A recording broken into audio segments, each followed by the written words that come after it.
Blood and Silicon. Hank Sledge Mystery. A Mickey Spillane tribute. The dame walked into my office like trouble in a tight dress, which in my experience is the only kind of trouble worth having. She had legs that went on for miles, and eyes the color of old money, green with just a hint of corruption around the edges. The kind of broad that could make a man forget his own name, his mother's birthday, and the location of his gun all at the same time. My name's Hank Sledge, and I'm what you might call a digital age gumshoe.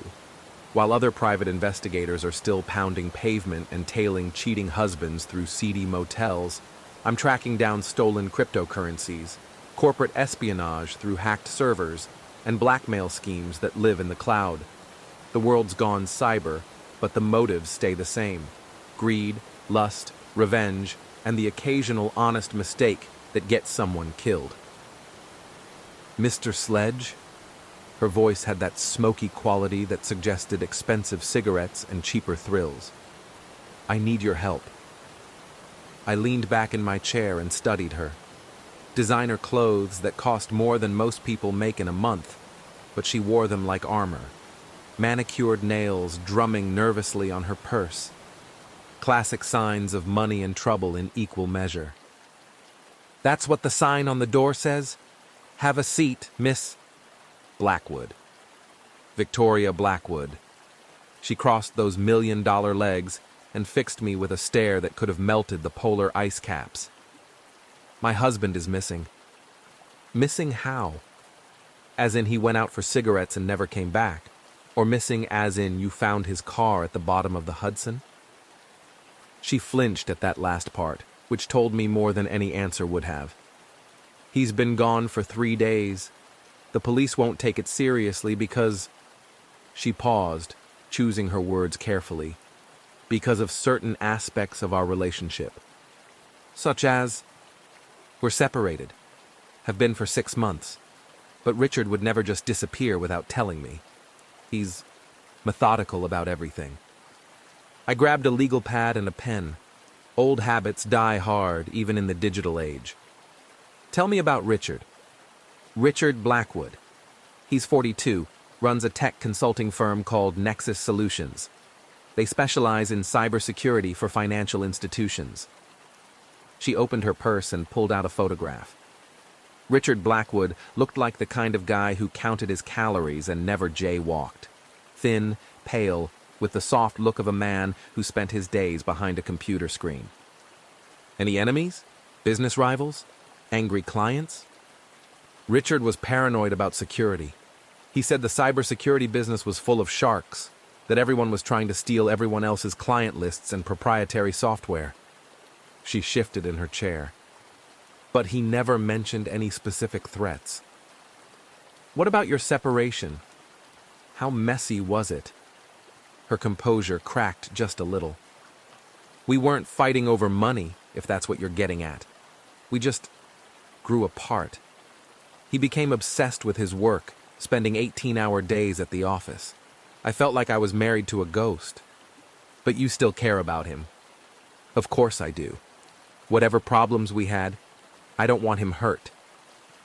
She reached into her purse and pulled out a thick envelope. I can pay whatever your usual rate is. I named a figure that would have made my old man roll over in his grave, but Victoria didn't even blink. She counted out the bills like she was paying for groceries. There's one more thing, she said, standing up. Richard's business partner, Jeremy Woods, has been acting strange since Richard disappeared. Nervous, evasive. He claims he doesn't know anything, but you think he's lying. I think everyone's lying, Mr. Sledge. That's why I need someone who's good at finding the truth. After she left, trailing expensive perfume and dangerous possibilities, I sat back and considered what I'd gotten myself into. Missing persons cases in the tech world were tricky. Too many ways for someone to disappear completely if they knew what they were doing. But something about Victoria's story didn't sit right. Maybe it was the way she'd flinched when I mentioned finding the car in the Hudson, Or maybe it was the fact that she was paying me enough money to suggest this was about more than a missing husband. I booted up my computer and started digging into Richard Blackwood's digital footprint. In the old days, private investigators relied on shoe leather and intuition. These days, you can learn more about someone from their online presence than you ever could from following them around for a month. Richard Blackwood had the online profile of a cautious man. His social media presence was minimal. A LinkedIn account with professional updates and a Facebook page that hadn't been updated in 2 years.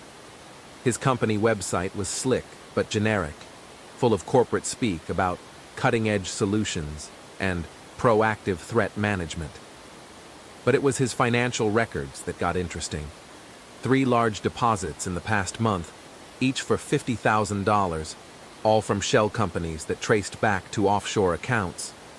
Either Richard was doing very well in the cybersecurity business, or he was involved in something that required that kind of secrecy. I was about to dig deeper when my office door opened without a knock. The man who walked in was built like a brick wall with anger management issues, dark suit, darker sunglasses, and the kind of professional calm that suggested he'd killed people for money and slept well afterward. Mr. Sledge, I understand you're looking into the disappearance of Richard Blackwood. And you are? Someone who would prefer that you stop looking. He reached into his jacket and pulled out a wallet thick enough to choke a horse.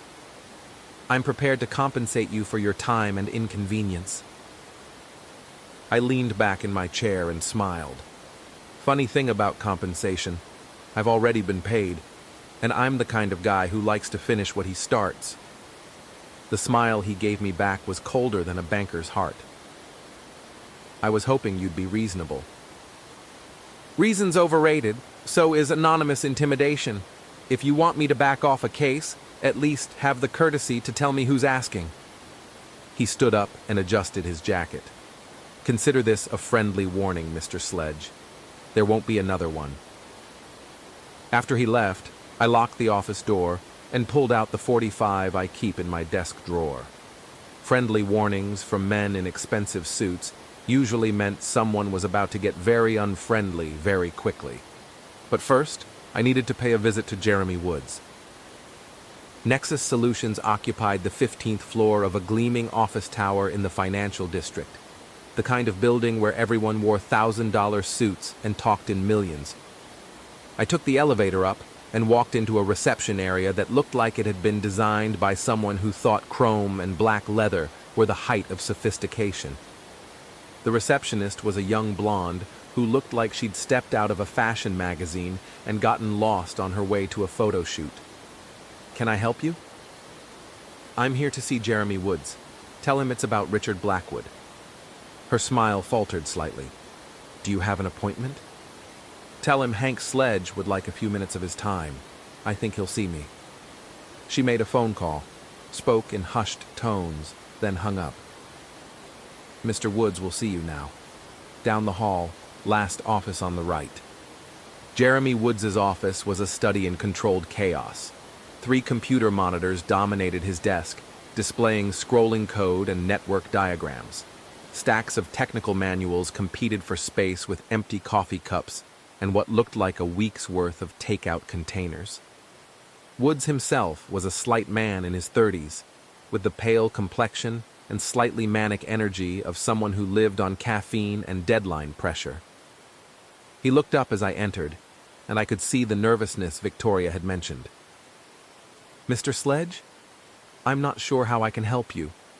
As I told Mrs. Blackwood, I don't know where Richard is. When did you last see him? Friday evening. We were working on a project for one of our clients, a major bank that was concerned about potential security breaches in their cryptocurrency trading platform. What kind of work? Woods shifted uncomfortably. Richard was handling the technical assessment while I worked on the client interface.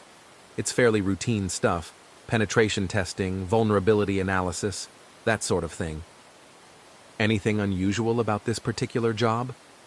Not really, although... He paused, as if deciding how much to say. Richard had been acting strange lately, paranoid. He kept talking about corporate espionage, about competitors trying to steal our client list. Any truth to that? The cybersecurity business is competitive, but Richard was taking it to extremes. He'd installed additional security cameras in the office, changed all the passwords twice in 1 week, and started insisting that we use encrypted communications for everything, even internal memos. I looked around the office. He ever mentioned feeling threatened? Anyone specific he was worried about? Not really, but there was one thing. Woods lowered his voice. Last week, Richard said he'd discovered something that could change everything. He seemed excited and terrified at the same time. Change everything how? He wouldn't say, just that he'd found something in the client data that was bigger than either of us had imagined. That was when the lights went out. Emergency lighting kicked in a second later, bathing the office in an eerie red glow. Woods was already moving, his fingers flying over one of his keyboards. "Someone's attacking our network," he said, his voice tight with professional concern. "This isn't a power outage. Someone's trying to hack into our servers." I moved to the window and looked out at the street below. The rest of the building seemed to have power, and traffic was moving normally. This was targeted. "Can you stop them?" "I'm trying, but they're good. Really good." Woods's face was illuminated by the glow of his monitors. "They're using some kind of sophisticated malware to bypass our security protocols." "What are they after?" "Client data, most likely. Financial records, security assessments, anything that could be valuable to a competitor or..." He stopped typing and looked up at me. "Or to someone who wanted to cover their tracks." The attack lasted another 10 minutes, then suddenly stopped. The regular lights flickered back on, and Woods slumped back in his chair. Did they get what they were looking for? I can't tell yet, but I think this was a diversion. He turned to look at me, and I could see real fear in his eyes. I think they were after Richard's files specifically, and I think they got them. I left Nexus Solutions with more questions than answers, and the distinct feeling that I was walking into something bigger than a simple missing persons case. Richard Blackwood hadn't just disappeared, he'd been erased, and someone was willing to go to a lot of trouble to make sure he stayed that way.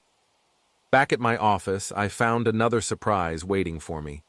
Victoria Blackwood was sitting in my chair, looking through the files on my desk with the casual interest of someone who owned the place. "Find anything interesting?" I asked, closing the door behind me. She looked up without a trace of embarrassment. "Someone broke into my house last night. They went through Richard's study, took his computer and all his files." "Call the police? And tell them what? That someone stole my estranged husband's computer?" She stood up and walked to the window. "Besides, I don't think this was a random burglary." "Why not?" "They left the jewelry, the cash, even Richard's expensive watch collection. They only took items related to his work." I sat down behind my desk and pulled out a bottle of whiskey from the bottom drawer.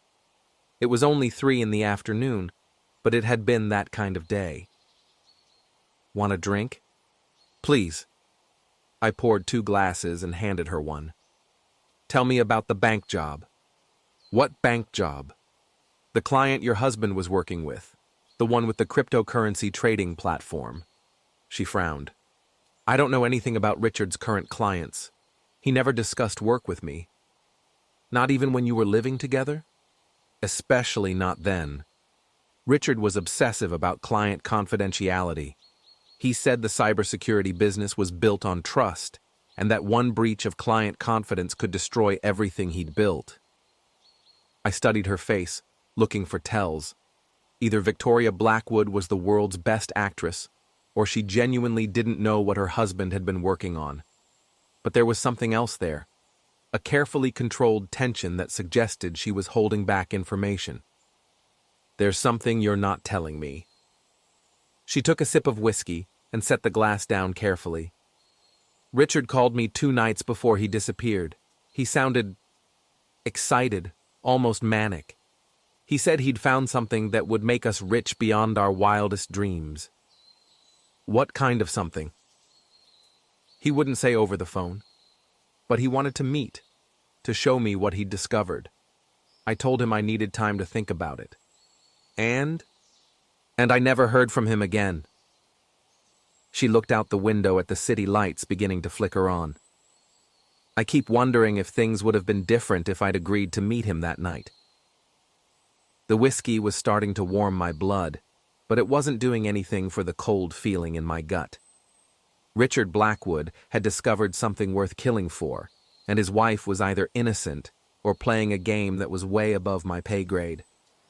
"I need to see your house," I said. "Why?" "Because whoever searched it was looking for something specific. And if I can figure out what they were looking for, I might be able to figure out where your husband is."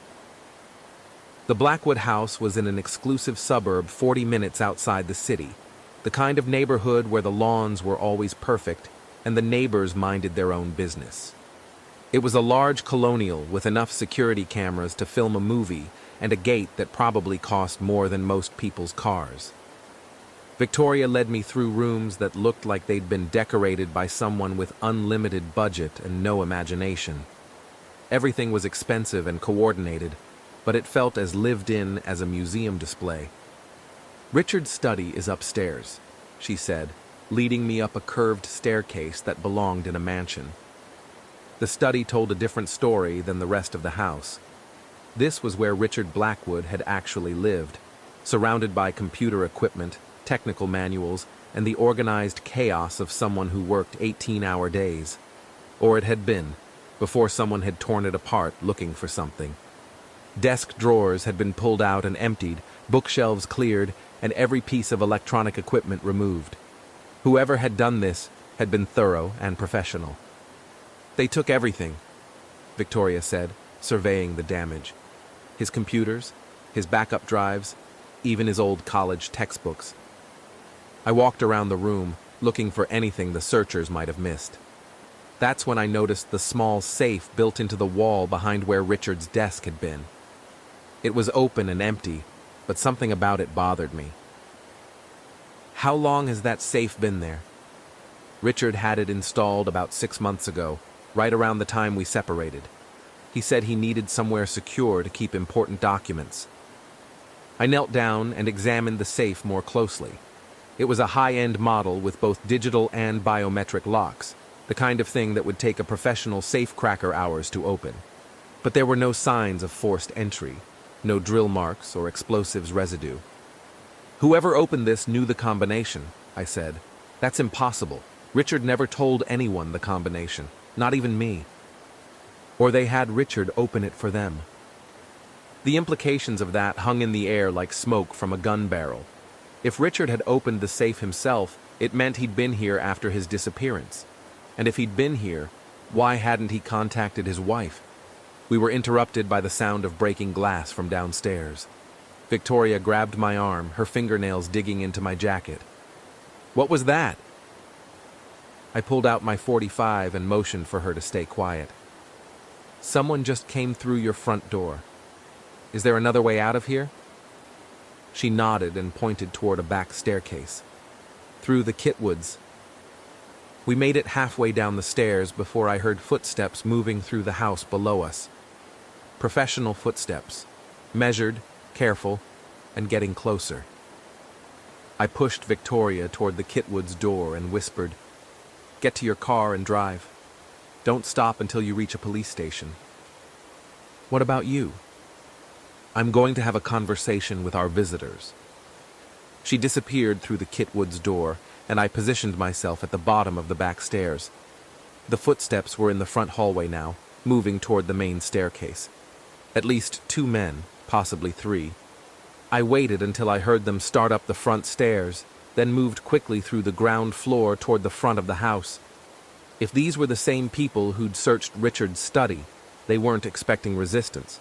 The front door was standing open, and I could see a black SUV parked in the driveway with the engine running. Professional again, always ready for a quick exit. I was moving toward the SUV when I heard a voice from upstairs. "She's not here, and neither is what we're looking for." "Check the basement," another voice replied, "and call the boss. Tell him the Blackwood woman is in the wind. That's when I decided to even the odds a little. The SUV's rear window exploded in a shower of safety glass as my first shot found its mark. The second shot took out the front tire, and the third sent sparks flying from the engine block. Footsteps pounded down the main staircase, and I moved quickly around the side of the house. I didn't want a shootout in a residential neighborhood, but I wanted these guys to know that Victoria Blackwood wasn't as helpless as they thought. By the time they reached the front yard, I was positioned behind a decorative stone wall with a clear view of their disabled vehicle. 3 men in dark suits, all carrying guns and looking extremely unhappy about their transportation situation. "Next time, try knocking," I called out. They responded with a barrage of gunfire that turned the stone wall into gravel, but their hearts weren't in it. These were professionals on a job that had gone sideways, and they weren't getting paid enough to have a protracted gun battle with an unknown assailant. They disappeared into the darkness, leaving behind their crippled SUV and a lot of unanswered questions. I found Victoria at a 24-hour diner 10 miles down the road, nursing a cup of coffee and looking like she'd aged 10 years in the past hour. "Who were those men?" she asked, as I slid into the booth across from her. "The same people who've been cleaning up after your husband. The question is, what did Richard stumble onto that's worth this much trouble?" She shook her head. "I keep telling you, I don't know anything about Richard's work." "Maybe not directly, but you knew him better than anyone. Think, what was different about him in the weeks before he disappeared? Any changes in his routine, his mood, his behavior?" She was quiet for a long moment, staring into her coffee cup. "There was one thing. Richard started working out." "Working out?" Richard hated exercise. He said it was a waste of time that could be better spent on productive activities. But about a month ago, he joined a gym and started going every day after work. "Which gym?" "Ironworks Fitness, down in the warehouse district. I thought it was strange, but I figured maybe he was trying to get healthy for once in his life." Ironworks. Fitness wasn't the kind of gym where soccer moms went to do yoga and executives worked off their stress on treadmills. This was a serious weightlifting facility in a converted warehouse, the kind of place where serious people went to get seriously strong. The guy behind the counter looked like he could bench press a small car, and probably had.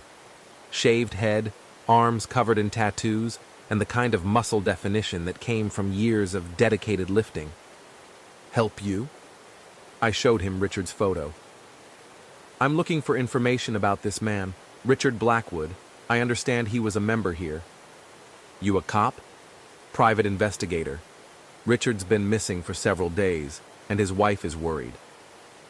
The big man studied the photo. "Yeah, I remember him. Skinny computer guy, right? Started coming in about a month ago." "What can you tell me about him?" "Not much. Kept to himself mostly. Worked out in the back corner where nobody bothered him. But he was dedicated. I'll give him that.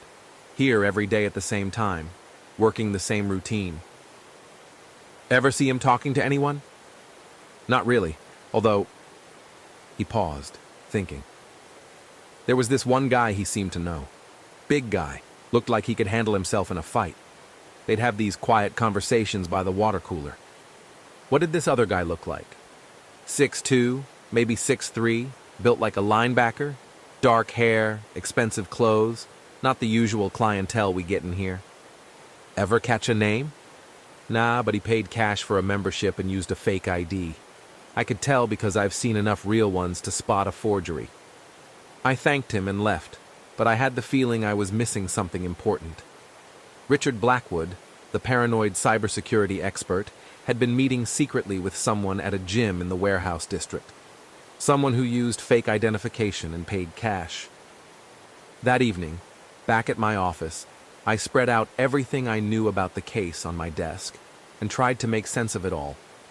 Richard Blackwood had discovered something in his client's data that was worth millions. He'd been excited and terrified. He'd wanted to share his discovery with his estranged wife. Then he'd disappeared, leaving behind only a trail of professional cleanup crews and unanswered questions. I was nursing my third cup of coffee when the phone rang. Sledge. Mr. Sledge, this is Jeremy Woods. I think I found something you need to see. What kind of something? I've been going through the backup files, the ones that were stored off-site. I found Richard's notes about the bank project. You need to see this tonight. Why tonight? Because I don't think we have much time. Someone's been asking questions about me, and I'm starting to think that whoever took Richard might be coming for me next. I met Woods at a 24-hour coffee shop in Chinatown, the kind of place where the waitresses didn't speak much English and the customers minded their own business. He was carrying a laptop and looking like a man who'd been surviving on caffeine and paranoia. I've been going through Richard's research, he said, sliding the laptop across the table. Look at this. The screen showed a complex flowchart with dozens of interconnected accounts and transactions, numbers that ran into the millions, all flowing through a maze of shell companies and offshore banks. What am I looking at? Richard wasn't just doing security work for the bank, Woods said. He was investigating them. Look at these transaction patterns, millions of dollars moving through accounts that don't officially exist, all tied to cryptocurrency trades that happened milliseconds before major market movements. I studied the screen more carefully. Insider trading? Worse, the bank's own traders were using client information to manipulate cryptocurrency markets. They'd get advance notice of major trades, then position themselves to profit from the market movements they knew were coming. How much are we talking about? Over the past 2 years? Close to $50 million in illegal profits. That was the kind of money that could make people disappear permanently. Did Richard report this to anyone? That's what I can't figure out. According to his notes, he was planning to go to the FBI with the evidence. But there's also this. Woods scrolled to another screen. Richard had been receiving payments from someone connected to the bank. 3 payments of $50,000 each. Blackmail? Or maybe he decided that being rich was better than being right. I leaned back and considered the implications. Richard Blackwood had discovered a major financial crime and then started receiving payments to keep quiet about it. But something had gone wrong. Either he'd gotten greedy, or he'd developed a conscience. Either way, someone had decided he was too dangerous to leave alive. There's something else, Woods said. I did some research on the man who's been running this operation.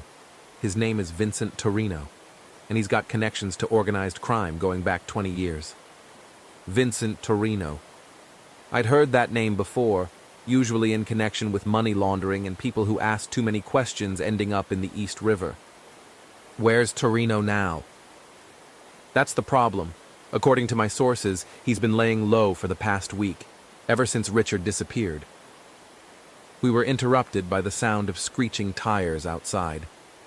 Woods looked up from his laptop, and I could see the fear in his eyes. They found us. I grabbed Woods's laptop and shoved it into my jacket. Back exit, now. We made it out the rear door just as 3 men in expensive suits walked through the front. The same kind of men who'd paid me a visit earlier, the same kind who'd searched Victoria's house. Woods and I ran through the narrow alleyways of Chinatown, dodging between late-night delivery trucks and restaurant workers emptying trash. Behind us, I could hear shouting and the sound of running footsteps. "This way!" Woods gasped, pointing toward a fire escape that led up to the roof of a 5-story building. We climbed as fast as we could, but Woods wasn't in shape for this kind of athletics. By the time we reached the roof, he was wheezing like a broken accordion and looked like he might pass out. "Can't keep running," he panted. "You won't have to." I pulled out my .45 and positioned myself at the edge of the roof. They want the laptop, not us. At least not yet. But I was wrong. When the first man appeared at the top of the fire escape, he was carrying a gun with a silencer attached. These weren't the same professionals from earlier. These guys were here to tie up loose ends permanently. I put 2 bullets in his chest before he could get off a shot, but I could hear more footsteps on the fire escape behind him. At least 2 more men, maybe 3. "Woods, Can you get to the next building? He looked across the gap between rooftops, maybe 8 feet of empty air and a 40-foot drop to the alley below. I don't think so. You're going to have to. I'll cover you. The second man appeared at the top of the fire escape just as Woods made his leap.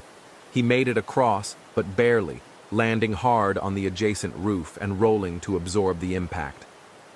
I put 3 shots into the fire escape, forcing the remaining attackers to take cover, then made the jump myself. Woods was already limping toward another fire escape on the far side of the building. We made it down to street level and managed to lose ourselves in the maze of Chinatown's back streets. But I knew this was just a temporary reprieve. Vincent Torino's people would keep coming until they found us, and next time, they might not be interested in making it look like an accident.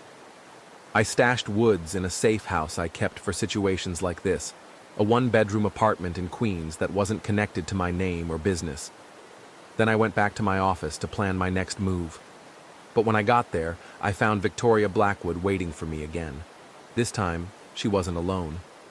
The man sitting in my client chair was about 50, with silver hair and the kind of expensive suit that screamed Wall Street power broker. He looked up as I entered, and I could see intelligence and calculation in his eyes. Mr. Sledge, I presume? I'm Jonathan Crane, Senior Vice President of Metropolitan Trust Bank. I walked to my desk and sat down, keeping my hand near the drawer where I kept my gun. And you're here because my bank hired Nexus Solutions to perform a security audit, and now people are dying. Crane leaned forward slightly. I think it's time we had an honest conversation. I'm all for honesty. Why don't you start by telling me what Richard Blackwood found in your bank's systems? Crane glanced at Victoria, then back at me. Richard discovered that someone had been using our trading platform to manipulate cryptocurrency markets. Someone with access to client information and advance notice of major transactions. Someone like Vincent Torino? If Crane was surprised that I knew the name, he didn't show it. Mr. Torino was indeed involved, but not in the way you might think. Enlighten me. Vincent Torino was working with us to investigate the illegal trading. He's actually an undercover FBI agent. That stopped me cold. Vincent Torino, mob-connected money launderer and suspected killer, was actually a federal agent. It was either the truth or the most elaborate lie I'd heard in 20 years of private investigation. Prove it. Crane reached into his jacket and pulled out a badge and identification. Special Agent Vincent Torino, Financial Crimes Division. I've been working undercover for 3 years to identify and prosecute financial crimes in the cryptocurrency markets. I studied the ID carefully. It looked real, but then again, so had a lot of things in this case that had turned out to be something else entirely. So where's Richard Blackwood? That's what we're trying to figure out. Richard was supposed to meet with Agent Torino 4 days ago to turn over evidence of the illegal trading scheme. He never showed up. Victoria spoke for the first time since I'd entered the room. Are you saying Richard was working with the FBI? Not exactly, Crane replied. Richard had discovered evidence of criminal activity and was planning to report it to the authorities. Agent Torino was his contact. I leaned back in my chair and tried to process this new information. Richard Blackwood hadn't been blackmailing the bank. He'd been working with federal agents to expose the real criminals. But if that was true, who had been sending him the $50,000 payments? There's still something that doesn't add up, I said. Richard received 3 large payments in the weeks before he disappeared. If he was working with the FBI, where did that money come from? Crane and Victoria exchanged a look that lasted just a fraction of a second too long. What aren't you telling me? Victoria took a deep breath. The money came from me. What? I've been selling off assets, jewelry, investments, our vacation home in the Hamptons. I was planning to leave Richard, and I wanted to make sure I had enough money to start over. So you gave him the money? I had my lawyer transfer it to accounts Richard controlled. I thought it would be safer than keeping it in accounts he had access to through our joint assets. It made sense, but something still bothered me. Why didn't you mention this before? Because I was embarrassed. Here I was, planning to divorce my husband, and now he's missing, and I'm worried sick about him. Tears started forming in her eyes. I didn't want you to think I was some heartless gold digger who only cared about the money. Crane stood up. Mr. Sledge, I think it's time we brought you fully into the loop. Agent Torino has been trying to contact you, but given the circumstances, he felt it was safer to go through official channels. What kind of circumstances? The people behind the illegal trading scheme have figured out that Richard was gathering evidence against them. They've decided that everyone connected to the investigation needs to be eliminated. That explained the professional hit teams and the systematic cleanup of Richard's files. But it still didn't explain where Richard himself had gone. I want to meet with this Agent Torino. That can be arranged. Tomorrow morning, 10 o'clock at the Federal Building downtown. After they left, I sat alone in my office and tried to make sense of everything I'd learned. Either I was dealing with a complex federal investigation that had gone sideways, or I was being fed the most elaborate cover story in the history of criminal enterprises. The smart thing would have been to walk away, take Victoria's money, and let the FBI handle whatever mess Richard Blackwood had stumbled into. But I'd never been accused of being particularly smart, and there were still too many unanswered questions. Like why professional killers were trying to eliminate everyone connected to the case if this was really a federal investigation, and why Richard Blackwood's own business partner had been afraid for his life. I decided to pay another visit to Jeremy Woods, but when I got to the safe house in Queens, I found the door standing open and Woods lying on the Kitwoods floor in a pool of blood. He was still alive, but barely. 2 bullets in the chest, and he was losing blood fast. I called 911 and then knelt beside him, trying to keep him conscious until the paramedics arrived. Woods, can you hear me? Who did this? His eyes fluttered open, and he tried to speak. Blood bubbled at the corners of his mouth. Richard, he whispered. Richard is what? Where is he? Richard is dead. The words came out in a barely audible gasp. Has been for days. That's when I heard sirens in the distance. The paramedics were coming, but I could tell from the look in Woods's eyes that they weren't going to be in time. Who killed him? Not who you think. His grip on my hand was getting weaker.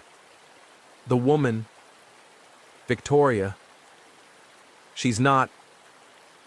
That's when the bullets started flying through the open doorway. I rolled behind the Kitwoods counter just as someone opened up with what sounded like a machine gun.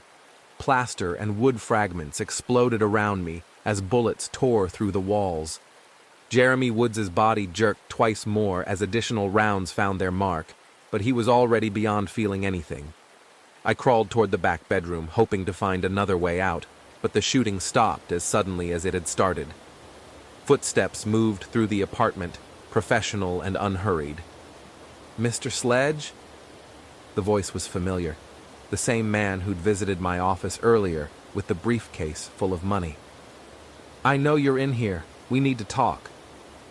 I positioned myself behind the bedroom door with my .45 ready.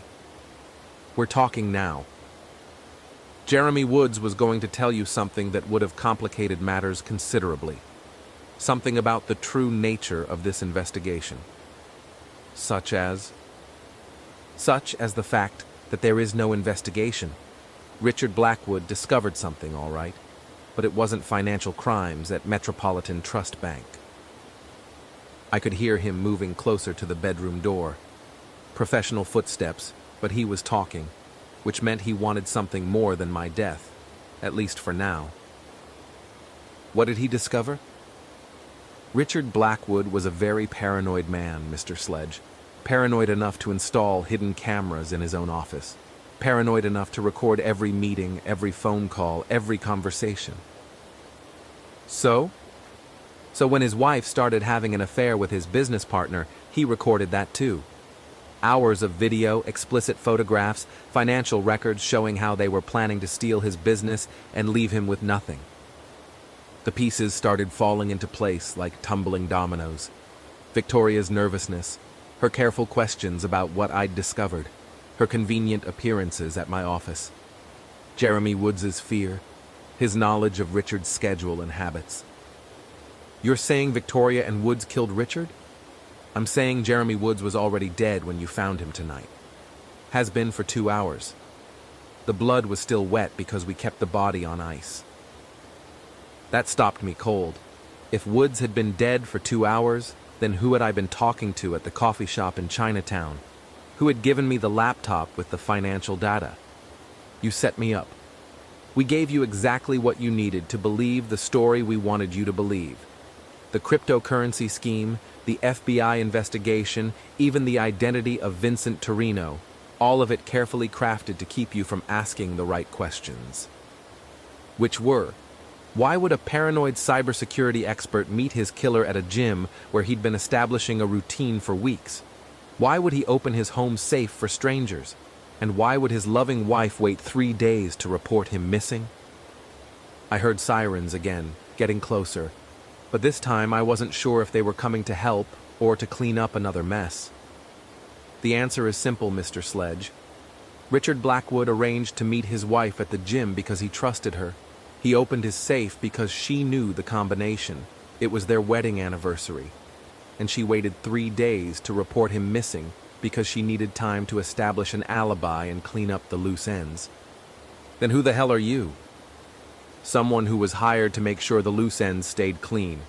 Victoria Blackwood is a very wealthy woman, Mr. Sledge.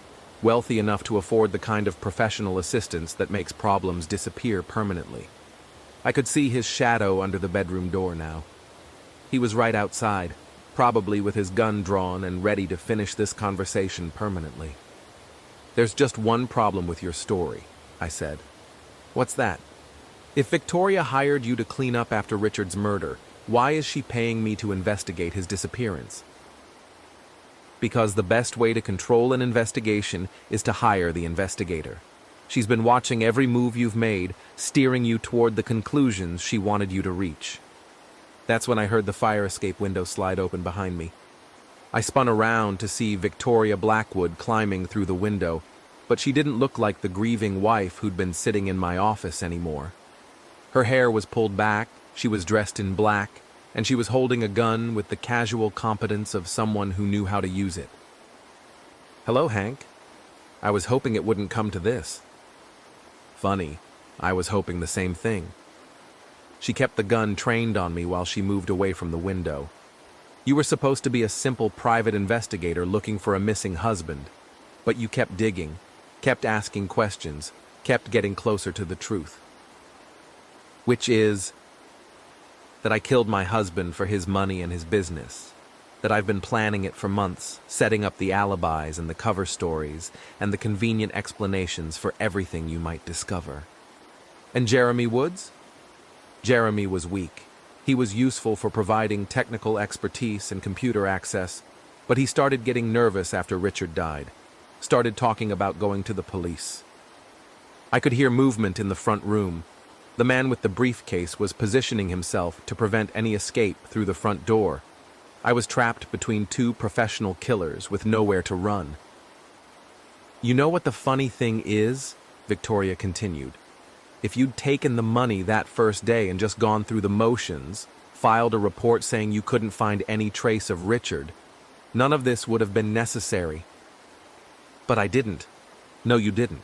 You kept pushing, kept investigating, kept getting in the way of a very carefully planned operation. So what happens now? Now you disappear, just like Richard did. Another casualty of the dangerous world of private investigation. That's when I heard the sound that changed everything. Police sirens, lots of them, and they were stopping right outside the building. Victoria's expression shifted from confident control to concerned confusion. Those weren't supposed to be here yet. The man in the front room called out, "We've got company." Looks like half the police department just pulled up outside. "How is that possible?" Victoria demanded. I smiled and reached slowly into my jacket pocket, pulling out a small electronic device. Because I've been broadcasting everything we've said for the past 10 minutes. Audio and GPS location, transmitted directly to a contact at the NYPD. Her face went white. "That's impossible. We would have detected any transmitting device." "You would have detected a normal transmitting device. But this is something special, a prototype developed by a cybersecurity expert named Richard Blackwood. He gave it to his lawyer with instructions to deliver it to me if anything happened to him." The truth was simpler than that. I'd been wearing a wire ever since my first visit to Metropolitan Trust Bank, courtesy of a contact in the FBI who'd been suspicious about the whole Vincent Torino story. But Victoria didn't need to know the details. "You're bluffing." "Am I?" "Listen." We could hear voices outside now, police officers coordinating their positions around the building. Heavy footsteps on the stairs, getting closer. Victoria's gun was wavering now, her professional composure cracking under the pressure. This isn't how it was supposed to end. It never is. The front door exploded inward as the SWAT team made their entry. Shouts of "Police!" and "Drop your weapons!" filled the apartment. The man in the front room made the mistake of trying to shoot his way out. I heard a brief exchange of gunfire, then silence. Victoria looked at me with something that might have been regret. I really did love him, you know, at the beginning. But not enough to let him live. Love doesn't pay the bills, Hank. And Richard had become a liability. She raised her gun, but not toward me. The single shot echoed through the bedroom, and Victoria Blackwood crumpled to the floor, her perfectly planned murder scheme dying with her. The SWAT team found me standing over 2 bodies and a smoking gun that belonged to someone else. It took 4 hours of questioning and 3 federal agents to sort out the details, but eventually they let me go. The real story turned out to be simpler and uglier than any of the elaborate cover stories I'd been fed. Victoria Blackwood had been having an affair with Jeremy Woods and planning to kill her husband for his money and his business. But Richard had discovered the affair and started gathering evidence. The cryptocurrency scheme was real, but it was being run by Victoria and Woods using Richard's company as a front. When Richard found out, he threatened to expose them. So they killed him and tried to cover it up by making it look like he'd disappeared on his own. Everything else, the FBI investigation, Vincent Torino, the professional hit teams, had been carefully orchestrated theater designed to keep me focused on the wrong suspects and the wrong motives. But Richard Blackwood had been paranoid enough to prepare for the possibility that his wife might try to kill him. The transmitting device was real, along with detailed files documenting Victoria's affair and her plans for stealing his business. He'd left everything with his lawyer, along with instructions to contact me if anything happened to him. Smart man, Richard Blackwood. Too bad he hadn't been paranoid enough. 2 weeks later, I was back in my office, feet up on my desk, working on a bottle of whiskey that had been aging almost as badly as I was. The Blackwood case was closed, the bills were paid, and I had enough money in the bank to take a vacation if I could remember how to relax. But that's the thing about being a private investigator in the digital age. Just when you think you've seen every possible variation of human greed and stupidity, someone comes along with a new twist on the old stories. The dame who walked into my office that afternoon looked like she'd stepped out of a film noir movie. Red dress, blonde hair, and the kind of trouble that made a man forget his own name. She had legs that went on for miles, and a story about a missing cryptocurrency fortune that sounded just crazy enough to be true. "Mr. Sledge," she said, settling into the client chair with the fluid grace of a cat planning to knock something expensive off a high shelf. "I need your help." I leaned back in my chair and studied her. In the old days, private investigators relied on instinct and experience to separate the truth from the lies. These days we have databases and background checks and digital forensics, but sometimes the old ways are still the best ways. That's what the sign on the door says. Have a seat, miss. Diamond. Ruby Diamond. I grabbed a legal pad and a pen. Tell me about this missing cryptocurrency fortune, Miss Diamond. She crossed those million-dollar legs and smiled the kind of smile that had probably launched 1,000 bad decisions. It's not exactly missing, Mr. Sledge. It's stolen, and I think my business partner killed my husband to get it. I poured myself 3 fingers of whiskey and settled back to listen. After 20 years of private investigation, I'd learned that every case starts the same way, with someone who needs help and someone else who needs to be found. Everything else is just details. Start from the beginning, I said, and don't leave anything out. Outside my office window, the city hummed with the electronic pulse of a world that never slept and never stopped generating new ways for people to lie, cheat, steal, and kill each other. But inside my office, it was just me, a client with a story, and the eternal human drama of good intentions gone wrong. Some things never change, no matter how much technology advances. Love, money, revenge, and the occasional honest mistake that gets someone killed. The motives stay the same, even when the methods evolve. My name's Hank Sledge, and I'm what you might call a digital age gumshoe. I solve problems that exist in the spaces between the real world and the virtual one, where people can reinvent themselves with a few keystrokes, but still can't escape the basic human need to want what belongs to someone else. Ruby Diamond was telling me about cryptocurrency wallets and blockchain transactions and digital forensics that would make a computer scientist dizzy. But underneath all the technical jargon, it was the same old story: a woman, a man, and enough money to make killing seem like a reasonable business decision. I took notes and asked questions and tried to figure out which parts of her story were true and which parts were carefully constructed lies. Because if I've learned anything in 20 years of private investigation, it's that everyone lies about something, and the trick is figuring out which lies matter.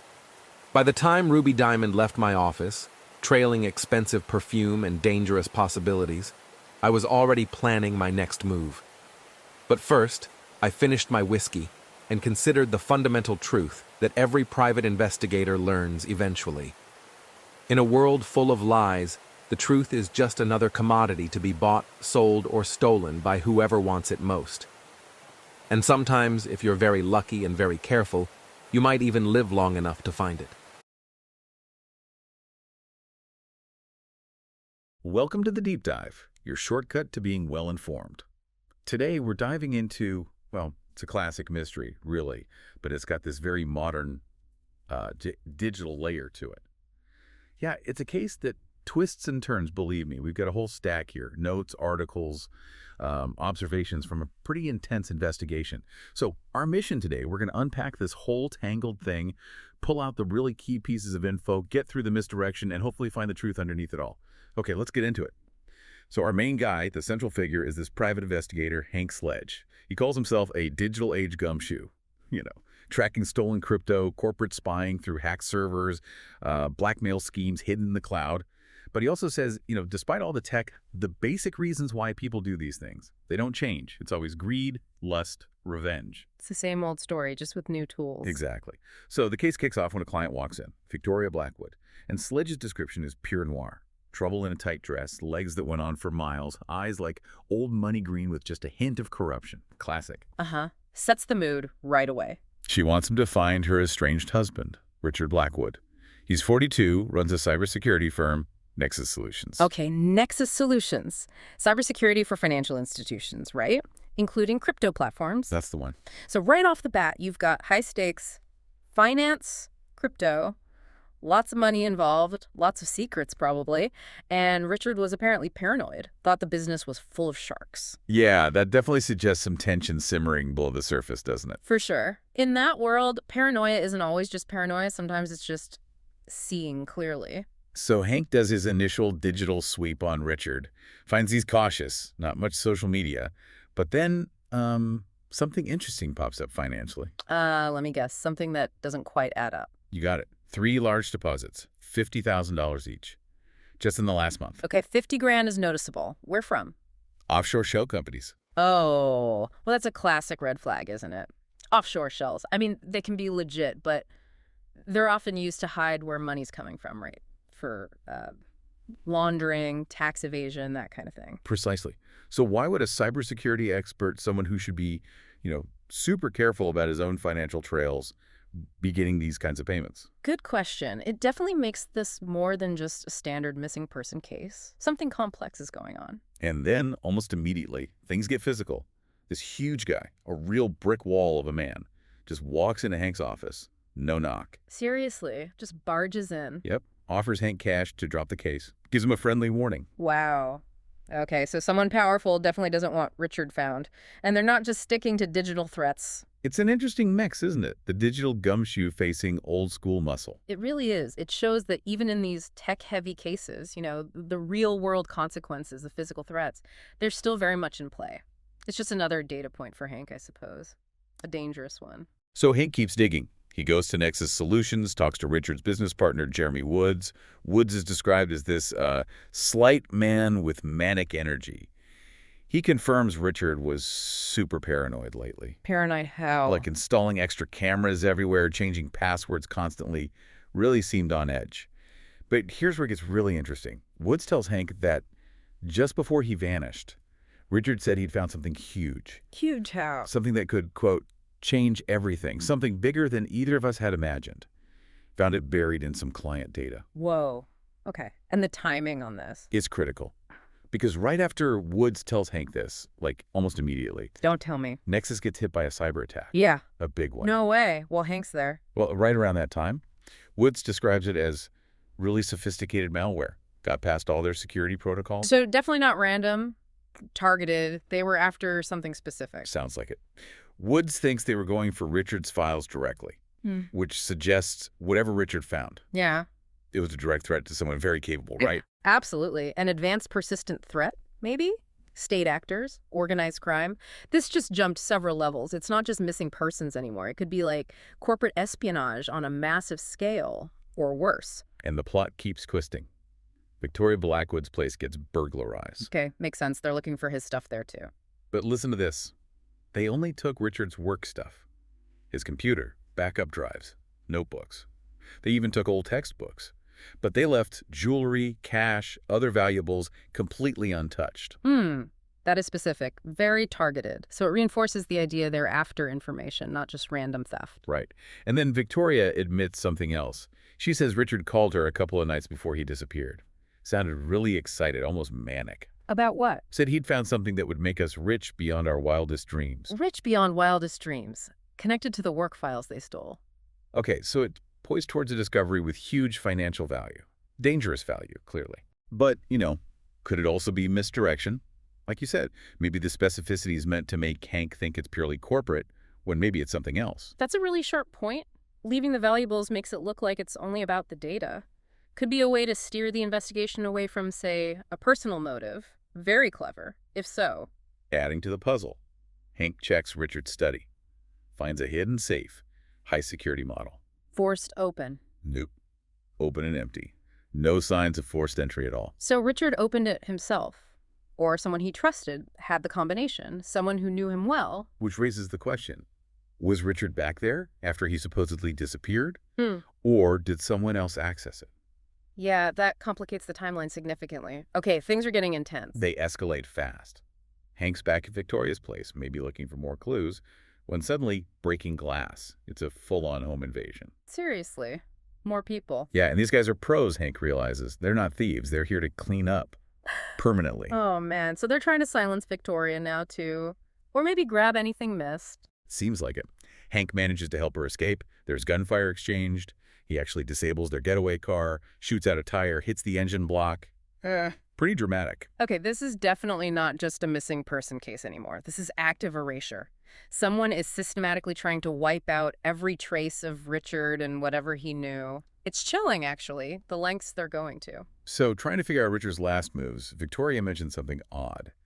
Richard hated exercise, apparently. Hmm. But recently, he joined this gym, Ironworks Fitness, kind of rough place, warehouse district. Huh. That doesn't fit the paranoid cybersecurity guy image, does it? Why the gym? Get this. People saw him there having quiet chats with some huge guy, built like a linebacker. This guy used a fake ID to join, paid cash.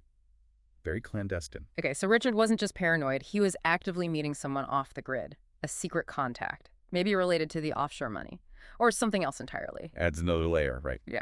Then Jeremy Woods calls Hank again. Big development. Woods says he found Richard's hidden notes about the project he was working on before he disappeared. It involved a bank, Metropolitan Trust Bank. Okay, a specific client. What was Richard doing? He wasn't just doing cybersecurity for them. Woods says Richard was investigating the bank itself. Investigating his own client? Risky. What did he find? Millions, Woods says. Millions of dollars flowing through accounts that, quote, don't officially exist. Ghost accounts. Linked to what? Cryptocurrency trades. Designed to manipulate the markets. Ah, market manipulation. Like pump and dump schemes, maybe? Or wash trading? Using crypto's lack of regulation? How much money are we talking? Woods throws out a number. Close to $50 million in illegal profits. 15 million. Okay, that explains the paranoia, the secrecy, the violence. That's motive enough to kill for, easily. Bringing down a scheme like that could ruin powerful people, institutions even. And Woods names a name. Says the guy running the whole operation is Vincent Torino, a name Hank recognizes, apparently linked to organized crime. Torino. Okay, so we have a potential mastermind. Organized crime fits the muscle we've seen. But just as Hank gets this vital info, bam, Yeah. they're attacked again. Torino's people, presumably. Well, he's with Woods. Yeah, it's a serious attempt this time. They barely escape, rooftop chase, the whole 9 yards. Yeah. Hank realizes these guys aren't just trying to scare him off anymore. They're there to tie up loose ends permanently. Man, this is heating up fast. He's getting way too close. And then, just when you think it can't get weirder, comes the biggest twist yet. A guy named Jonathan Crane shows up at Hank's office. He's a senior VP from Metropolitan Trust Bank, the bank Richard was investigating. And he's not alone. He's with Victoria Blackwood. A bank VP with Victoria. Okay, what's their story? Crane drops a bombshell. He claims Vincent Torino, the supposed mob boss, is actually an undercover FBI agent, Special Agent Torino. What, an FBI agent working undercover to expose the exact crimes Richard discovered? That's what Crane claims. He says the whole thing is a sensitive federal investigation. Okay, wait. This feels convenient, doesn't it? So is this legit, or is this the most elaborate cover story ever? That's the million-dollar question, isn't it? Yeah. What about those $50,000 payments to Richard, the offshore ones? Yeah, how do they explain those? Victoria steps in. Now, she says she gave Richard the money. She claims she was selling off some assets, preparing for a divorce, and wanted to keep the cash separate from their joint accounts. Didn't want the awkward questions yet. Embarrassment, basically. Selling assets for divorce. It's plausible. It sounds personal, relatable. It cleverly explains away that really suspicious financial trail, doesn't it? Makes the whole FBI story seem a bit more solid, maybe. It's definitely a neat way to tie up that loose end. Suddenly, the brick wall guy's warning, the home invasion. Crane reframes all of it. How? He says those were the actions of the actual criminals behind the trading scheme, the ones Torino is investigating.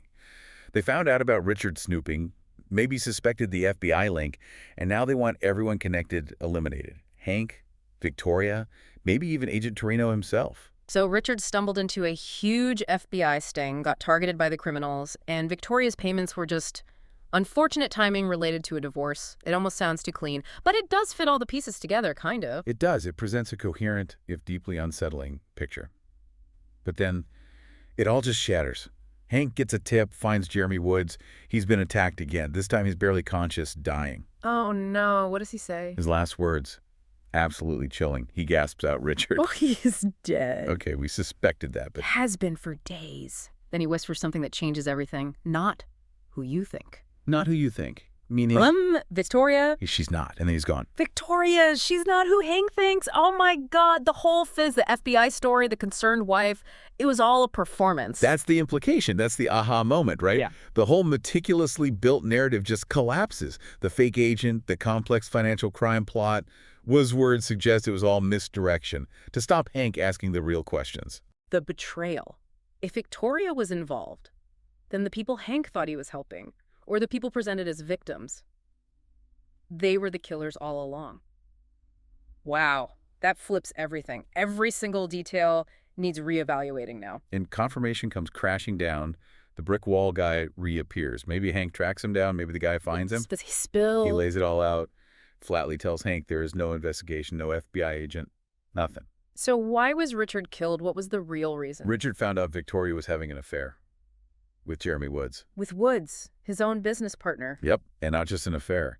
They were planning to steal the business, Nexus Solutions, right out from under him, ruin him financially, leave him with nothing. And the cryptocurrency scheme, $50 million. That was theirs. Victoria and Woods were running it, using Richard's company, Nexus Solutions, as the perfect front. Richard stumbled onto their illegal operation, not some external bank conspiracy. Unbelievable. So the motive wasn't some grand corporate scheme. Yeah. It was classic betrayal. Love, money, revenge, just wrapped in layers of digital deceit. Exactly. Richard's paranoia. It wasn't just about business rivals. It was probably sparked by discovering the affair, the financial irregularities within his own company. His hidden cameras likely caught more than he bargained for. That makes so much sense. His own security measures ended up recording the evidence of his wife's and partner's betrayal. That's deeply ironic and tragic. And here's the truly cold part. Remember Hank finding Woods barely alive? Yeah, the dying words. According to the brick wall guy, Woods was already dead when Hank found him. What? How? His body had been, quote, kept on ice, preserved. It was all part of the setup. Victoria paid the brick wall guy, the professional cleaner, to manage the whole thing. Stage Woods' dying moments to feed Hank the final pieces of the fake story, keep him looking in the wrong direction. Hiring Hank in the first place was part of controlling the narrative. Kept on ice. That's, wow, that's next level manipulation. The sheer planning involved is horrifyingly impressive. It really is. Just pure calculation. So Hank finally has the truth. He's probably confronting the brick wall guy. Maybe things are getting tense. And then Victoria herself shows up, gun in hand. Of course she does. The femme fatale reveals herself. Drops all pretense. Yeah. Confirms everything. Admits she planned it all. Says Richard found out too much. He'd become a liability. Cold. Utterly cold. So how does Hank get out of this? He's cornered, facing the killer and her muscle. He plays his last card, a tech card. He reveals he's been broadcasting their entire conversation live. Broadcasting. To who? How? To the NYPD, using a hidden device, a small, powerful audio transmitter disguised as, like, a cufflink or something. And the punchline, it's a prototype developed by a cybersecurity expert named Richard Blackwood. No, Richard's own tech. The paranoid guy built the very thing that would catch his killers. Exactly. His own digital lifeline, reaching out from beyond the grave. Just as Victoria's confessing, sirens wail, police swarm the place. Game over. That is quite the ending. The ultimate irony, isn't it? Technology enabled the complex crime, the affair hidden via encrypted messages, perhaps, the financial scheme run through digital platforms. But technology also provided the means for justice, Richard's own creation. So, after diving deep into all this, what does it really tell you, the listener? Well, for one, it shows that, technology changes everything. Crypto, digital forensics, these elaborate cloud schemes. But the core human drivers, greed, lust, revenge, those seem pretty timeless, don't they? Absolutely. It's fundamentally a noir story, just wearing a silicone trench coat. It really makes you think, though. In a world where information is so easily manipulated, where digital identities can be faked, where complex lies like that fake FBI story can be spun, how do you tell what's real? That's the core question, isn't it? And what does it say about us, about human nature, that even with all this advanced tech, the root causes of these massive digital crimes often boil down to the oldest, most basic, most personal desires and betrayals? It definitely gives you something to chew on. Some things, it seems, truly never change, no matter how many gigabytes are involved.